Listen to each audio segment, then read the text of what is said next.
पाकिस्तानी मंत्रियों पर भड़के हैं पूर्व पाक राजनयिक। पाकिस्तान के मंत्रियों को अब्दुल बासित की नसीहत, परमाणु धमकी, युद्ध के लिए ललकार ना छोड़ें, भारत जरूर कोई ना कोई कार्रवाई करेगा, ये कहा जा रहा है। तो चलिए, कुछ तो लोग हैं वहाँ जो समझदारी से भी बात करते नजर आते हैं और कहा जा रहा है कि भारत जरूर कोई ना कोई कार्रवाई करेगा, भारत कार्रवाई करेगा, ये पता है पाकिस्तान को, इसलिए ये बंदोबस्त भी किए जा रहे हैं। पाकिस्तानी मंत्रियों पर भड़के हैं पूर्व पाक राजनयिक। पाकिस्तान के मंत्रियों को अब्दुल बासित ने नसीहत दी है और नसीहत देते हुए साफ कहा है कि परमाणु धमकी, युद्ध के लिए ललकार ना छोड़ दें, क्योंकि जाहिर सी बात है बासित साहब को पता है कि पाकिस्तान की स्थिति क्या है और पाकिस्तान कितना खोखला है। जो कहते हैं कि थोता चना बात जेखना, बिल्कुल उसी तरीके से पाकिस्तान रिएक्ट भी कर रहा है और ऐसे में ये बासित साहब को बखूबी मालूम भी है और इसलिए वो नसीहत दे रहे हैं कि बड़ी बड़ी बातें करना छोड़िए, परमाणु धमकी देना छोड़िए, युद्ध के लिए ललकारना छोड़िए और अपनी हकीकत को स्वीकार करिए, क्योंकि हिंदुस्तान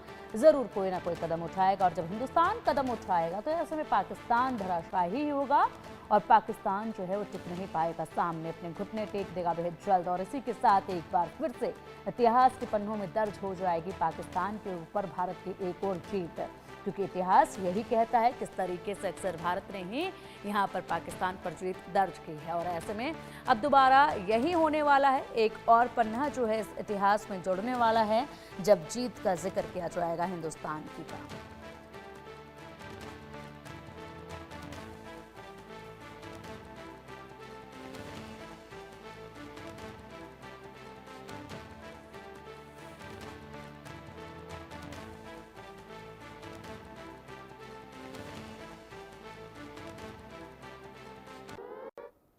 बढ़ेंगे आगे। इस वक्त की एक और बड़ी खबर सामने आ रही है। ओवैसी की पाकिस्तान को खरी खरी देख जा रही है। हम चुप बैठने वालों में से नहीं है, ये कहा है ओवैसी ने।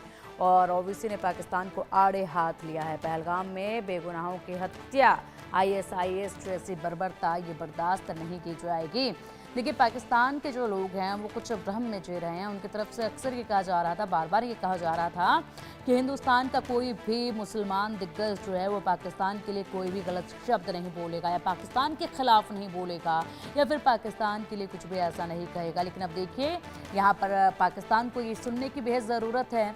ओवैसी साहब जो कि बेहद बड़े दिग्गज हैं हिंदुस्तान की राजनीति में और मुस्लिम समुदाय से आते हैं, ऐसे में बड़ा नाम है, बड़ी छाप है हिंदुस्तान की राजनीति में उनकी। और अब उनका ये बयान जो सामने आया है ये पाकिस्तान को सुन लेना चाहिए। और पाकिस्तान जिस भ्रम में जी रहा है कि हिंदुस्तान का मुसलमान भी पाकिस्तान की तरफ है, तो ये इस भ्रम को दिमाग से निकाल देना चाहिए। इस बयान को सुनने के बाद शायद इनको कुछ अक्ल आ जाए।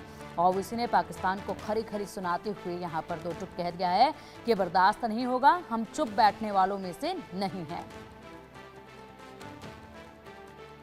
पाकिस्तान ये कहता है कि हम न्यूक्लियर बॉम्ब, हमारे पास से एटॉमी बॉम्ब है। याद रखिए, अगर आप किसी मुल्क के अंदर जाकर मासूम लोगों को मारेंगे तो कोई भी मुल्क खामोश नहीं बैठने वाला है, चाहे हुकूमत किसी की भी हो। मगर इस तरह से आकर हमारी भारत की सरजमीन पर हमला करना और मजहब पूछकर किसी को गोली मारना, तुम कौन से दीन की बात कर रहे हो? तुम तो खवारिज से बदतर हो। पाकिस्तान ये कहता है कि हम न्यूक्लियर बॉम्ब।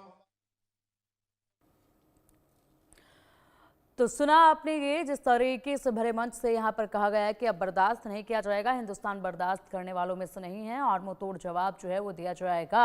ऐसे में पाकिस्तान को यहाँ पर सुन लेना चाहिए और ये केवल ओवैसी को अब सुनाया जा रहा है, लेकिन इससे पहले भी वो तमाम प्रतिक्रियाएं दर्शकों तक पहुँचाई थी जब जम्मू कश्मीर का हर एक मुसलमान पाकिस्तान के खिलाफ बोल रहा था और कह रहा था कि पाकिस्तान की आतंकवादी गतिविधियों को अब और अधिक बर्दाश्त हम नहीं करने वाले हैं।